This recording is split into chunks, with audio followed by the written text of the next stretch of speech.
Assalamualaikum warahmatullahi Minko Algasimu Diallo Minete. Je suis l'un des membres Wombe Benka association du général Wondodo.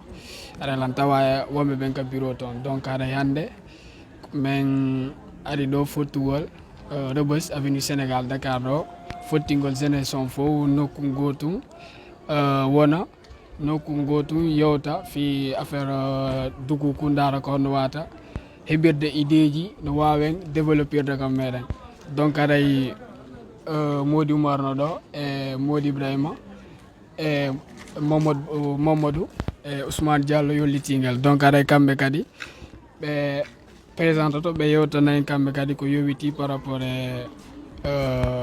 faute ko objectif ko fota do ko hande.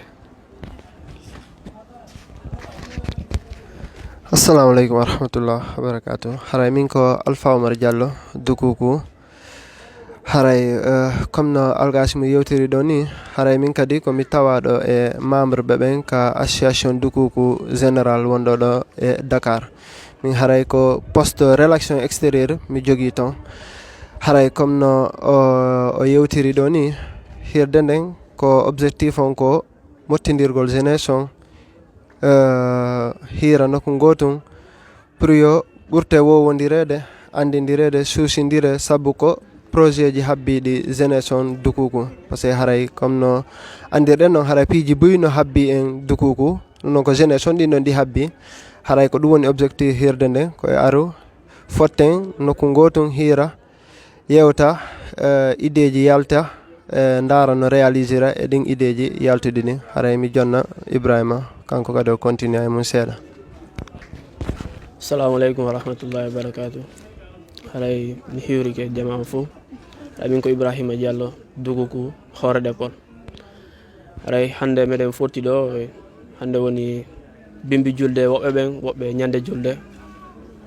Haray noon koko wowi wadde kadi ɗo min wowi fottude ɗo min yewta pour duguku. Haray yewtere nden fof yaltali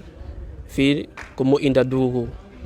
Haray wodino ko deuxiéme sortie on ni wodi min fottino ko feƴƴi yewtama piiji buy hande kadi min ni kadi min continue parce que min hiide nafoore mum. Haray noon lan tawa kadi e membre de bureau association duguku wonɗo Dakar ɗo. Haray noon association on duguku général on haray jama on hino wakkili haray komi torto jama on tun ko ɓurtu wakkilagol aranoto association on anda haray duguku ko moƴƴinta duguku ko jeunesse duguku. Haray noon ko foke jeunesse on fof ara hara goto mo goto ɓe ko woni noon Dakar ɗo woni partout konti woniri kala mantinga woni neɗɗo dukuku ko etti ɗo wonɗen on ɗiɗo on tato o moɓodire wawon heɓude versement pour dukuku. Haray ko ɗum woni ko fotindini men ɗo haray mi yew jonnayi Mouhammad Diallo o continue yewtere nde. Assalamu alaikum warahmatullah. Haray kono wiri non ko Mamadou minete Mamadou Diallo dukuku plus précisément haray Bowal. Haray kono ɓe fof ɓe holliri noon haray meɗen waɗi mojobere hande ka bimbi julde ɗo haray entre jeunesse dukuku fi wonɓe ɗo ɓe yo wowondir ɓurta andidirde toujours wallito fi développement dukuku. Haray ko ɗum ɗon woni ko konnguli ƴettama ga yewtama fi mum moƴƴa haray arɓe ɓen fof rerɗinama kadi ɓe arali ɓen ɓe wawa hendade message on tigui tigui on ko hunde nde tawatanno fof no kafi e mum fof koyo wakkilo ara noto moƴƴa mo kala ka woniri anda dukuku on no doit mo intéressude nokku kala ka on tigui woniri. Haray ko ɗum ɗon woni objectif mojobere nden haray na hande na e ngal ɗo fuɗɗi mais haray ila ɗon naɓi yeeso ɓurtete wakkilegol moƴƴa jama o rerɗine fi yo ar noto mojobere nden moƴƴa mo kala wawa contribude adda feere nden ka ɗuma ka ideji ka kalisi kadi fi kamen no yara yeeso haray noon tigui wawi waɗirde o haray no ɗaɓɓa haray jama no rerɗina moƴƴa ɓe ala ɗo ɓen yoɓe wakkilo kamɓe kadi ɓe tawe si on tika tawama woda ko on tigui waɗi haray ko ɗum ɗon mi torto jama on mo kala ka woniri. Assalamu aleykum. Haray lan jonna ɗo Ousmane kanka ɗo woda ko yewti e mum. Assalamu alaikum wa rahmatullah. Haray min ko Ousmane Diallo min nete ko Dukuku ɗo woni kamen. Komi membre jo association Dukuku. Partout kam yari o tawi mojobere Dukuku no ɗon mi landoto mi tefa mi implique ko Guinée mi ɓurno wonde mais fewndo ɗo lan Dakar. Voilà, haray objectif o but o soirée ɗo hande momin organise ɗo ko fi no jibinande Dukuku fottira wawa yewtude ɓurta andidirde annen mo waray ko sensibilisugol yimɓe ɓen fof fino ɓe impliquera e activité ji Dukuku ɗin ɓayde gandi si yimɓe ɓen ɗuuɗi doole ɗen ɓeydoto yimɓe ɓen no minen joni kamen taƴƴini ko laawol fi yo yimɓe ɓen ɗuuɗu o haray meɗen jokkude ngol ɗon meɗen joni chaque fête aruɗo julde arɗo tawi men ɗo o meɗen nodditude yimɓe ɓen yoɓe ar men tawde min waɗa hirde nden mais ɓaawo ɗum ɗon meɗe recherche ude goɗɗum ko fi mobilisugol jeunesse on ɓayde gandi projet ji buyi waɗanoma Dukuku hino waɗede no mari waɗegol kadi ɗin ɗon no wawi laatagol o si hawri yimɓe ɓen impliqué directement ɓay ko yimɓe ɓe woni doole surtout sukaɓe ɓen joni aray menen ko fi ɗum ɗon min nodditani yimɓe ɓen joni min pérenise événement on disons julde arɗo o meɗen noddude ɓe hiɓe notade kadi alhamdulillah meɗen jarni ɓe haray ɓe notorde needi ɓe ara ɓe fama ko yewta kon buy kadi e force o ɓe gollitira ɓay impact waɗay toujours si iwama ɗo sa yahi ka association a taway carte membre jeɗen hino soodede ɗum ɗon tun ko buy haray meɗen tori yimɓe ɓen fof yo adéru surtout sukaɓe ɓen ko kamɓe woni doole nokkure nden haray Dukuku jalbata ɓawo maɓɓe ko devoir maɓɓe kadi haray assalamu aleykum. Voilà aray kono ɓe yewtiri on ni rek donc aray ko menen ɗo fayda woni sur le terrain donc aɗa noɗi kadi woɓɓe ga absent uɓe absent équipe on no manki seeɗa asi tawi min ɗuuɗa ɗo kono équipe on no gare kadi nous sommes toujours sur le terrain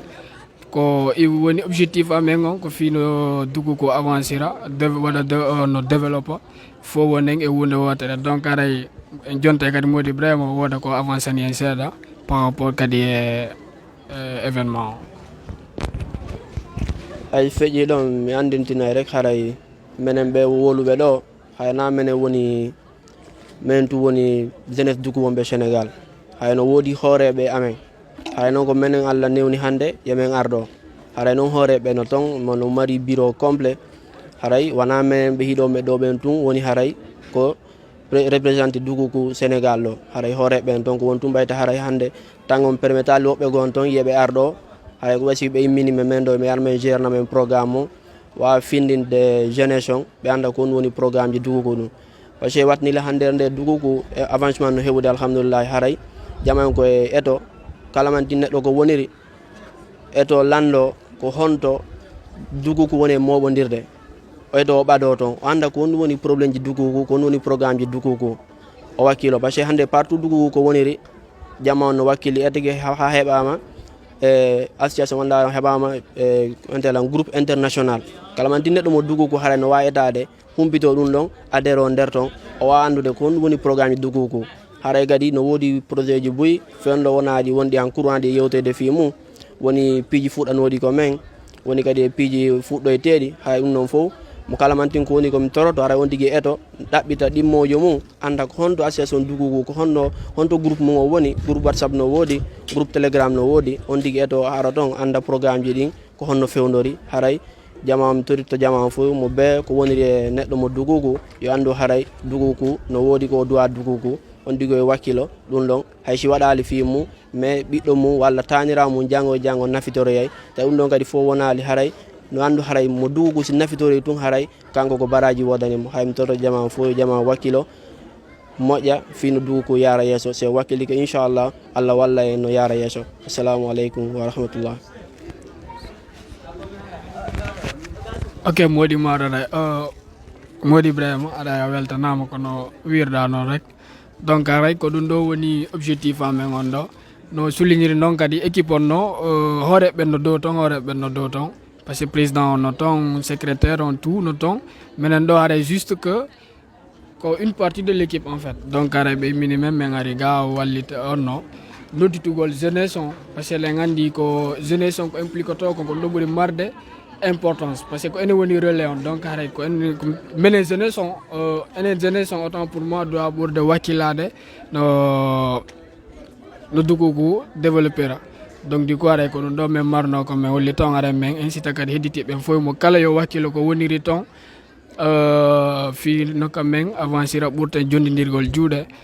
inchallah rabbi allah walla en assalamu aleykum wa rahmatullah.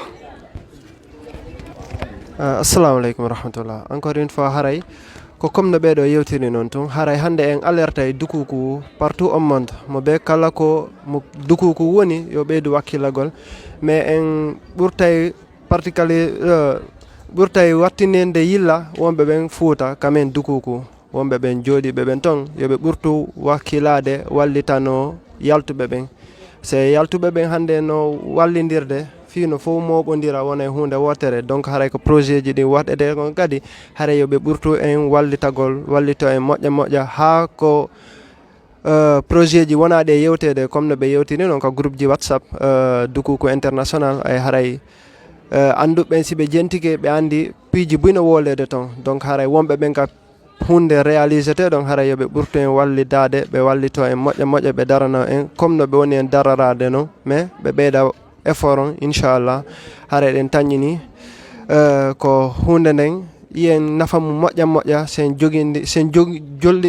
joguidiri juuɗe en fof yaltuɓeɓen e wonɓe ton ɓen haray neɓata yer ko wona e wolede kon fof inchallah si Allah on wallitike en yen réalisama inchallah. Assalamu aleykum wa rahmatullah. Assalamu aleykum wa rahmatullah. On jarama ko min Mariama Diallo Dukuku Kuro Yaado. Hande ko julde meɗen ari ka génération dukuku ɗo ko premier fois noon argol ɗo mais komi woni yiide ɗo koko labano moƴƴi miɗo tori goreɓe an jiwɓe ɓen fof jaajiraɓe miñiraɓe fof yo aro fino wawen ɓantirgol dal fino ɓurta fewude yara yeeso koɓe woni explique ude ɗo kon no mari important. Ari noon kadi mi wowa arde ga ko premier fois an argol ɗo mais komi woni yiide ɗo kon no laba miɗo weltaniɓe fof yo Allah ɓeydo e wallude fino yara yeeso. Miɗo weltani jama on fof wono ɓe organise ɓe ɗum ɗo wonuɓe ɗo ɓe ala ɗo nini ko Dakar mi woni miɗen fotti ɗo hande ñande julde ɗo weltani fof wonɓe ɗo wonɓe Guinée wonɓe Europe mo kala dal ko woniri fof miɗo weltani miɗo yuromo kala haray ko yon ɓeydu wakkilagol fino yara yeeso ko fotteten ko yewte woni payko woni mawɗo fof no laba ɓurte wakkilagol daren si Allah walla en no yara yeeso. Assalamu aleykum. No vraiment alhamdulillah ɗo labama no moƴƴiri ni ha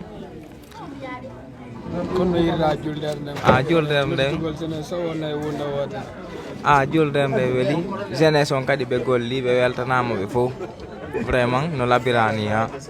ɓe toɗiɓe kadi ɓe ɓeydu courage. joni ko ɗum conseil ata hedditiɓe miɗo conseil kadi hedditiɓɓen ɓe arali ɓen yoɓe ara ɓe présente o ɓe andidira e jama on comme no jama on waɗiri ɗo ni. voilà aɗa ko ɓe ɗo occupé fi nafakaji ni donc ɗum ɗo mamma dia yollitiga aɗa ko no yirɗa kadi yirɗa nde affaire on no laaɓa jama on notike vraiment o wakkilike onon organisé on ɓen ɗum ɗo ɓen quoi ara jama on fof hiwrama mo kala ka wontiri surtout ma tawoɓe ko ƴiƴandu kuko woni e dogude ka ɓandu maɓɓe ara ɓe weltanama ɗum ɗo ko saabu maɓɓe quoi ɓaare joni gonɗum conseil ata kadi hedditiɓe jama on waɗardeɓe walla ɓe hettaki on ɓe arade komi conseil ataɓe prochaine fois ko ɓe eto ɓe ara ɓe assista ɓe anda affaire o holno woniri par ce que sa assistali fayda andata ko holno ɗum o woniri. voilà ceerno. Assalamu aleykum wa rahmatullah musidɓe mi salmi on fof moom mi landike siɗon e jaam ara mi weltanike e jamma on min landike fof si juuli e jaam minen ga alhamdulillah min juuli e jaam aray événement o alhamdulillah Allah yo ɓurtuni yarugol yeeso par ce que ɗum ɗo no moƴƴi fi on nu jama on fof si ari joɗodiri ɗum ɗo ko une fois heɓata par an nde wotere e nder duuɓol ngol fof ara en torondiri ɗo prochainement kala mo wawali argol yo eto ara déplace o ara wallahi si arari waɗa tout effort man no artiro yesso par ce que renti ɗo événement o noon e yarde hino ñamete no woni no yarede piiji bus no waɗede nder ga organisation kadi machallah haray noon toujours kadi minen ɓurta weltanagol membre organisateur o woni Alkasimu e Ibrahim e Bappa Omar Ousmane tout le monde kala wonɗo ko membre de bureau ton haray o weltanama wassalam. Voilà, haray wono peejeji tiɗɗi haɗa kamɓe kadi gonɗum wataɓe i wolande par rapport ko yowiti ɗum ɗo say kamɓe kadi ɓe wajatede sifaɗi initiative ɗi ɗo. Ouais, bien sûr haray conseil mo mari momi wolna peeje tiɗɗi surtout en yii Conakry ko waɗi hanki ko enen kadi en yiiɗo hande haray en conseil ay peeji luttuɗi kala wonɗo e pays go yo eto waɗirani walla ko ɓurini fi honɗum ko ɗum ɗo marɗe ñande fottuɗe wo sayɗe waɗirde ni feere ala e wondira e nene goto baba goto ko noon suusidirte yii événement ji ɗi fof no woni yarde surtout machallah kono grand jo woliri nane noon ko débat waɗegol événement woni feƴƴuɗo surpassé woni ka suumaye woni bayano ɗum ɗon noon surtout kala peeji kala ko mari komi conseilla kala pays ka mo duguku woni yo eto adhère ɗum ɗon chaque mois de ramadan o adhère ɗum ɗon woni bayano par ce que ko ɗum ɗon marɗen ala ko seytani nafi hande ka aduna ɗo ko pewal ngal woni kan kon fof. Assalamu alaikum, musital Dukoko. I'm the president of Kami Muhammad Yahya fellow lady. The hero on music be Dukoko mabe kawonere no lando sidon e jam.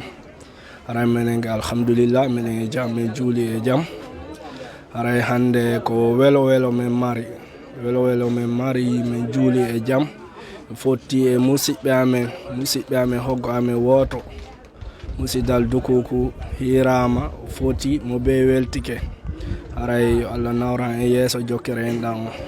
haray miɗo tori kala ɓiɗɗo Dukoko ka woniri yo ɓurtu wallitagol en pasi ɗen andi leggal ko ɓoye nder ndiya wongal wontata noora en andi honto iwruɗen joni ko en eto ndaren nder e yaasi no waten jogodirde enen Dukoko hiɗen ɗuuɗi ɗen mari piiji ɗin fof mais hande ko mankanen ko pottangal joni noon jaman fof yahi ha andi nawnarde etoɗen kala ɓiɗɗo Dukoko ko woni aduna o daro o dadito fino wonire hunde wotere pasi hande ɗen reeni ko fewndi ka fulawaji men ɗin en immanike piiji buy fuɗɗama en tori Allah timmi e hoore jam mais hara e jaman fo il faut wakkilo bange wona nokku gotum parce que hande Dukoko général fop si dari ke wi hunde ko hunde wonata parce que min noon komo mi fellede mi doaka daragol kasa fi no projet waɗira fellede tum foti ko projet o waɗa e nder Dukoko o hara mi weltoray parce que ko Dukoko wiyete na fellede na yarde ko Dukoko wi'a ara miɗo tori jama fo yo waɗu ɗum ka hakkille mum si Dukoko heɓi ndiyam ko Dukoko fo heɓi ndiyam fop ko en hunde wotere ko ɗen du'a immagol dadito wallidire yurmodire surtout yurmodiranga parce que hande Allah no okke marɓe moyen e marɓe hakkil e marɓe gande ɗum ɗon ko moɓodiri wo kala ko goɗɗo faala waɗude e nder aduna o waɗay ara miɗo toro on kay ɓurtan toragol musidɓe an Dukoko ɓurte yurmodirde ɓurten yeƴƴitagol kamen surtout yeƴƴitoɗen kamen par ce que hande sen yahi village men ɗin bien sûr mawɓe men buy feƴƴini mais alhamdulillah ɓe waɗi buy enen kadi ko tammen ni sago men noon o tammen ɗo na en accitu ko mawɓe men ɓe yangi kon enen kadi ko enen wata wurnude ɗum ɗo ha feƴƴa e men kadi ɓiɓɓe men kadi ƴetta par ce que aduna on ko non yarata mo be ko yo ar waɗa lowre mum ɗen feƴƴa goɗɗo kay ara ƴetta hara miɗo tori mo be ka woniri kala ko wawi waɗande Dukoko yo waɗu anni o mimi waɗana ɗum ɗo Dukoko wona hunde wotere jogodire no salmina on fof mi lando siɗon e jam. Assalamu aleykum warahmatullah.